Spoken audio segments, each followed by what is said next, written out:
La brasserie du bout du monde, c'est une idée qui a germé dans ma tête quand j'étais militaire, suite à une reconversion professionnelle. Je me suis dit, le monde de la bière m'intéresse. À l'époque, donc en 2013, c'est comme ça que j'ai lancé ma brasserie, mon entreprise. C'est par une envie de faire des produits artisanaux, distribués avec une filière la plus courte possible.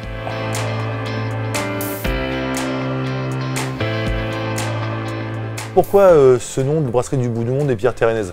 Tout simplement parce qu'on a une empreinte plus que locale. On est à l'entrée de la presqu'île de Crozon. Si on n'est pas là pour se montrer, se différencier par rapport à tout ce qui se passe autour, on ne peut pas avoir cette empreinte finistérienne.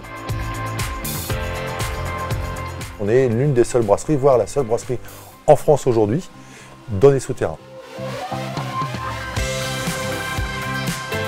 Aujourd'hui, en Bretagne et en France, il y a une grande mode sur les bières très houblonnées. Moi, j'ai pris le pari de passer outre et aller à contre-courant. On est plutôt type belge, dans un environnement où on va plutôt aller sur des types anglaises, un peu amères, et c'est ce qui a fait notre force.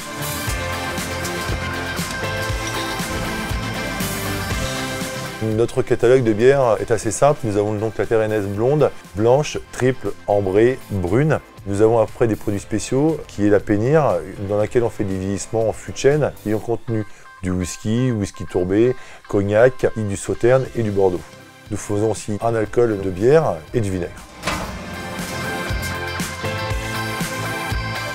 Notre progression a été de 4 fois et demi en 5 ans.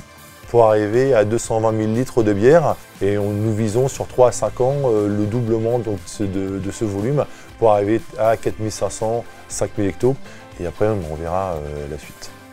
Olivier Lallemand, la brasserie du bout du monde, lauréat de Star et Métier, catégorie entrepreneur Finistère.